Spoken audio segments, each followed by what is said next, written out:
When you think of Mexico, you probably see two things. You see the pristine white beaches of Cancun, where tourists sip margaritas under the hot sun.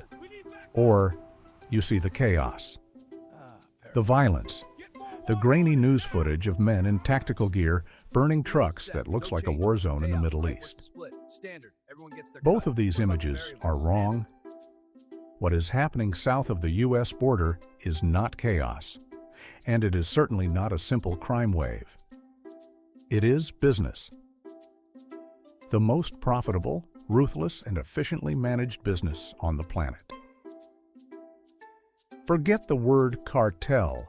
That is a lazy word used by the news media. If you look at the balance sheets, if you look at the logistics, and if you look at the organizational charts, you realize these are not gangs. To understand this company, you first have to understand its market cap. Estimating the exact revenue of the Mexican cartels is difficult. They don't file quarterly reports with the SEC, and they certainly don't hold earnings calls. But legitimate estimates from U.S. intelligence and financial analysts place their annual revenue between $30 and $50 billion. Let's put that number in perspective. That is bigger than the annual revenue of Coca-Cola. That is bigger than the entire GDP of nations like Bolivia, Paraguay, or Latvia. And here is the kicker. Coca-Cola has to pay taxes. Coca-Cola has to follow labor laws. Coca-Cola has to deal with supply chain regulations. The cartel has a profit margin that Wall Street can only dream of. In the 1980s, the illegality was a bug. Today, it is a feature. It is the ultimate barrier to entry. No startup can compete with them because no startup has a private army. But how do you move $50 billion of illegal product across the most militarized border in the world? You don't do it with chaos. You do it with engineering. Chapter 1. The Logistics Machine. Imagine you are a logistics manager. Your job is to move a highly perishable product from the remote mountains of Sinaloa to the streets of Chicago or New York. Between you and your customer lies the Rio Grande, a 30-foot reinforced steel wall, thousands of Border Patrol agents, thermal sensors, predator drones, and the DEA. If this was FedEx, they would say it's impossible. They would cite force majeure. For Mexico Incorporated, it's just a Tuesday. The innovation coming out of the narco economy is terrifyingly brilliant. Let's talk about the tunnels. They didn't just dig holes in the ground like escaping prisoners. They hired legitimate mining engineers and architects. We are talking about super tunnels equipped with hydraulic rail systems, industrial ventilation, electricity, and elevators. Some of these tunnels cost $2 to $3 million to build. In the world of legitimate business, that is called CAPEX, capital expenditure. And the return on investment? One successful shipment, just one, pays for the entire tunnel. Everything after that is pure profit. It is a margin that would make a tech venture capitalist blush. But they didn't stop underground.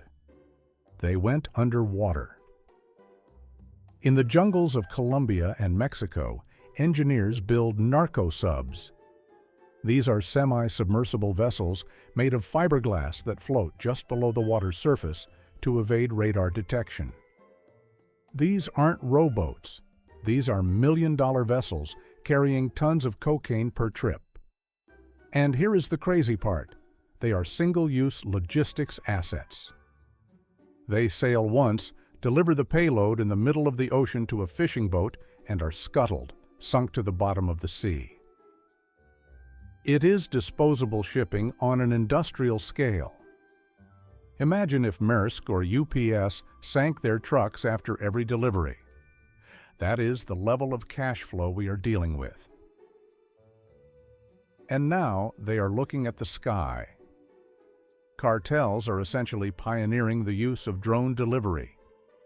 While Amazon is still testing drones for dropping off toothpaste in the suburbs, cartels are using heavy-lift drones to fly product over fences and armed drones to attack rivals. They have weaponized the future before Silicon Valley could even monetize it. This is not gang violence. This is a military-industrial complex operating in the shadows. But even the best logistics network needs insurance. And in Mexico, insurance isn't sold by Geico or Allianz. It's sold by the police. Chapter 2. Plata o Plomo. In any normal country, the government taxes the business. In a narco-state, the business taxes the government. This is the core business model of Mexico, Inc. It is called state capture. You don't need to overthrow the government. That is messy, draws international attention, and is bad for business. You just need to buy the employees. It starts with the famous phrase from the Pablo Escobar era, plata o plomo, silver or lead. Take the bribe or take the bullet. But that is a simplification. Today it is much more sophisticated. The cartels have effectively become the human resources department for local police forces and municipal governments. In many states, you literally cannot become a police chief without the local CEO's approval. The police are not fighting the cartel. They are the cartel's security detail. They protect the shipments, they act as lookouts, and they eliminate the competition using state-issued weapons. Think of corruption not as a crime, but as an operating expense. A line item on the budget, just like marketing or rent. Experts estimate that cartels spend over $1 billion a year just on bribes. That sounds like a lot of money, but if your revenue is $40 billion, that is a 2.5% tax rate. Apple pays more tax than that. Amazon pays more tax than that. It is incredibly efficient. But here is where the story changes. For decades, the business was simple: drugs. Cocaine, marijuana, heroin, meth, and now fentanyl. But like any smart corporation facing market volatility, Mexico Inc. decided to diversify. They realized that owning the territory means you own everything produced in that territory. And that brings us to the most absurd and frankly terrifying part of this tragedy: the Avocado War. Chapter 3. The Green Gold. Open your fridge. Look at that avocado. To you, it's a healthy breakfast. To the cartels, it is green gold. The state of Michoacán is the avocado capital of the world. It exports billions of dollars of fruit to the U.S. and Europe every single year. The cartels looked at this booming legal industry and asked a simple question: why risk smuggling heroin across a border when we can just extort the legitimate farmers right here? It is the perfect racket. If you own an avocado orchard, you pay a protection fee for every hectare of land. You pay a fee for every truck that leaves the packing plant. If you don't pay, they burn your orchard or they kidnap your family. This is no longer drug trafficking. This is a shadow tax authority. The cartels have diversified into limes, into cattle ranching, into illegal logging, and even into iron ore mining, selling raw materials to Chinese steel mills. They are extracting rents from the entire legal economy. And the darkest diversification of all? Human beings. The migrant crisis at the U.S. border is often framed as a political issue, but it is primarily a business issue. Moving people across the border is now arguably as profitable and far less risky than moving drugs. The coyotes, the smugglers, are just subcontractors for the cartel. Every migrant from Central America or Venezuela pays a toll to cross the territory. If they don't pay, they are kidnapped or killed. It is a toll road built on human desperation. And the margins are 100%. So why doesn't the system collapse? Why do people in these regions tolerate this? Because Mexico Incorporated understands something that many legitimate governments forget: public relations. Chapter 4: The Shadow Welfare State. If you walk into a poor mountain village in Sinaloa, you won't see the cartel as monsters.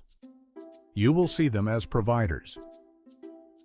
When a hurricane hits the coast and the federal government is slow to respond, who shows up first? The cartel shows up with trucks full of food, water, and mattresses. When a local school needs a new roof, who pays for it? The cartel. During the COVID-19 pandemic, while the state struggled to provide aid, cartel members were filmed handing out care packages branded with their logos, like some twisted corporate sponsorship. This is narco-charity. And let's be clear, it is not out of the kindness of their hearts. It is a strategic investment in loyalty. They are buying the silence, the support, and the eyes of the local population.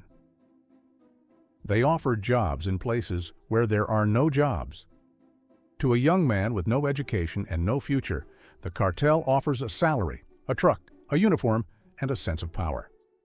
As the grim local saying goes, it is better to live 5 years as a king than 50 years as an ox. Chapter 5: The Customer. We cannot tell this story without looking in the mirror. Mexico Incorporated does not exist in a vacuum. It exists because it has a dedicated, loyal customer base. The United States of America. The U.S. is the engine of this machine in two very specific ways. First, the insatiable hunger for drugs. The demand creates the supply. You cannot win a war on drugs if you are funding the enemy every single weekend. Americans spend over $150 billion a year on illegal drugs. That cash flows south, fueling the corruption. Second, the Iron River. While drugs flow north, guns flow south. Most of the high-powered military weapons used by cartels, the .50 caliber sniper rifles that can't stop a car engine, the assault weapons, are purchased legally in the U.S. and smuggled into Mexico. It is a perfect, tragic symbiotic relationship. The North provides the cash and the guns. The South provides the product and the bodies. So, is Mexico a failed state? No. That implies that nothing works. Mexico is a captured state. It works very well, just not for its citizens. It works for the shareholders of the shadow economy. Until the economics change, until the profit margin is broken or the demand disappears, no amount of walls, drones, or soldiers will stop it. Capitalism always finds a way. And as long as there is a customer willing to pay, Mexico Incorporated will remain open for business. Subscribe to the channel. We analyze the markets that others are too afraid to touch. See you in the next one.